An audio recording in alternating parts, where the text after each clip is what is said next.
Hello, warm all of you, and thanks for this invitation to be a part of this nice and greatest conference. I would like to deliver two sessions today, two lectures. The first one is about the critical care of stroke. I'm Dr. فتحي عفيفي, Professor of Neurology, Department, Faculty of Medicine, Azhar University, Cairo, Egypt. This is my logo, never throw even when you are sick.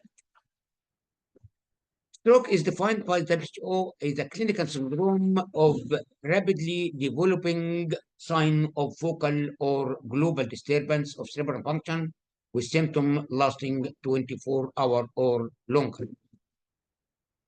Before we start of the acute stroke, we would like to know what about cerebral hemodynamics. Hemodynamics is a type of ischemic stroke that is caused by hyperperfusion rather than by embolism or local vasculature. Can be caused by systemic disease such as heart failure or hypotension, but also by severe obstruction of carotid vessels. Cerebral autoclavism is very important. Cerebral autoclavism to guard against the process of infection, infarction. Cerebral autoclavism means the capacity of brain to regulate its blood flow in order to meet metabolic demand, compensating for acute and chronic changes in cerebral perfusion. So it is an essential as a protective mechanism.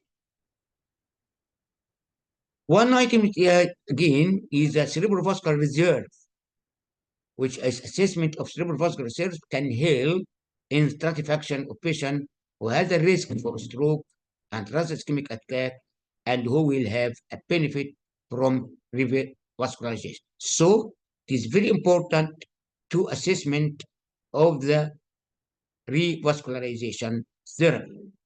There are numerous methods for estimation of cerebral vascular reserve, non-invasive and invasive. Non-invasive is drone emission tomography, transcranial Doppler, dynamic contrast, perfusion, functional MRI, and single photon emission tomography. Cerebral vascular reserve is uncalculated.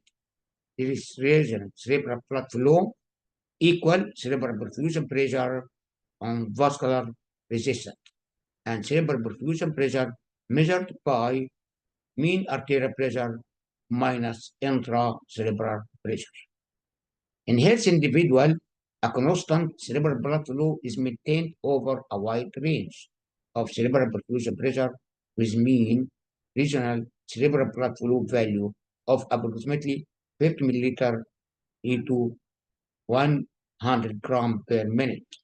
When regional cerebral blood flow value fall below to 20, ischemic occur. But if it is less than 8, it's infarction occur. First, we need to know what the mean transit time stroke. It is at length time, certain value of blood stage of neuronal injury. So the neuronal injury depends on transit time stroke. And all the basis of known physiological response of cerebral blood flow, regional cerebral blood flow, and oxygen extraction fraction. These all measures should be measured to know what is the stages of cerebral blood flow. And it depends on the hemodynamic. So there is stage O, in this stage, cerebral perfusion pressure and oxygen extraction fraction are within normal range. Stage 1 manifested by autoregulatory vasodilatation depend on the autoregulation of vasodilatation. Stage 2 is the last stage, and here is the failure of hemodynamic and lead to major infarction. Stroke, if you need to use this cartoon, then stroke. If it's occur stroke, focal cerebral hypoperfusion lead to excitatory, lead to cell death, oxidative stress, microvascular injury, post-ischemic inflammation, lead to disturbance of blood-brain barrier, which lead to also cell death. So this is the pathophysiology of stroke or focal stroke. So for this cartoon, it is very important because if we need to manage the patient, we should overcome or attack all these sequelae as a result of focal stroke. There is other item which is called brain immune interaction after stroke. There is bidirectional action. That means stroke lead to immune disturbance and immune disturbance may lead to stroke. So stroke induce immune depression, and this is the mechanism by which stroke lead to secondary immune deficiency and infection. Focal cerebral ischemia induce extensive apoptosis and loss of lymphocytes. And also stroke lead to a catecholamine-mediated defect in early lymphocyte activation is a factor for impaired antibacterial response. And here there are some cases which known to be a highly resistant to antibacterial response after stroke. So in these cases, we need, rather than management of the acute stroke and immunomodulatory therapy, preventive antibiotic strategy to improve outcome and avoid the unnecessary injection of antibiotic bacteria. Stroke recognition tools is a clinical, which is called the FAST, face, physiological assessment of the face, speech, arm, division of the face to one side of the face, and weakness of one or two arm and speech disturbance.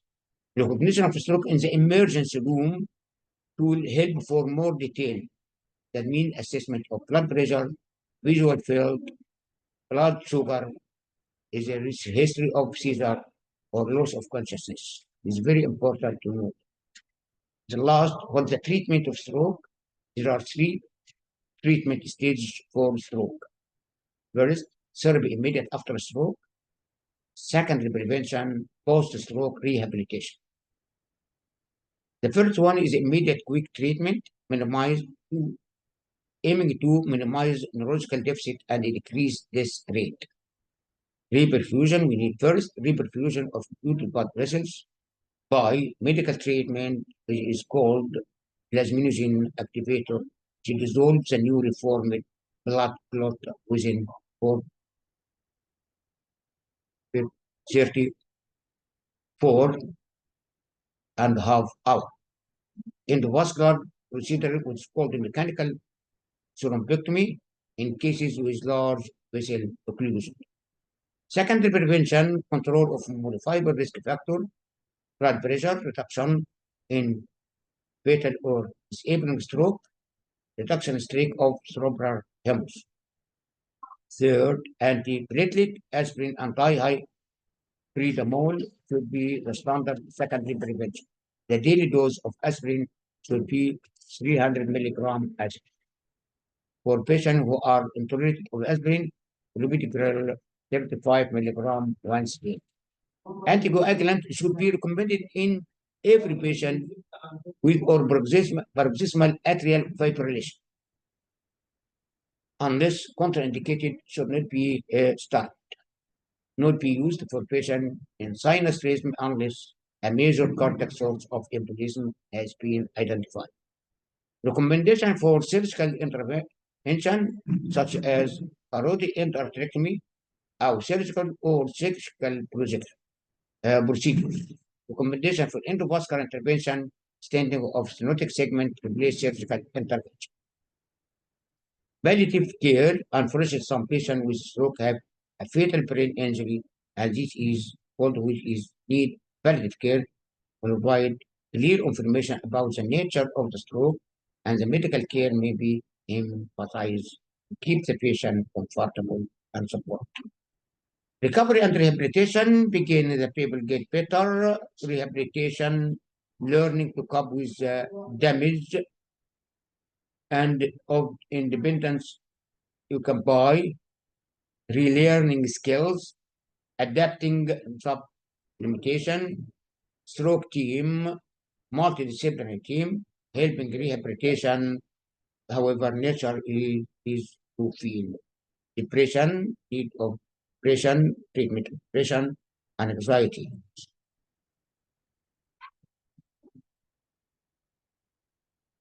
Easy rehabilitation program. Stroke can cause paralysis, speaking, lower vision, depression, and anxiety. Is a therapist, as you know, and practice the task motivated, speech and language therapist, occupational therapist, ophthalmologist to correct what's care, and the clinical psychologist with a stroke can be extremely unexpected. Support at home, emotional support by caregiver, and speaking more slowly and using just as they have communication problem. Learn technique, tip for career, be patient with carers, be patient with the patient, be positive, gain independent, make time for yourself. Social, going, yeah, what time going back to home, return to work depend on the person's level of recovery and the sort of job. Driving, not allowed to drive for the first month, whereas they can back to drive after that dependent on what long term this is. Conclusion, appropriate diagnosis and early management of patients with stroke, identification of pathophysiology and immunopathologists may help in detection of lines of treatment. Practice on easy tool to identify stroke, help in early diagnosis and recognition of stroke. Post-stroke rehabilitation and care is essential for stroke. Thank you.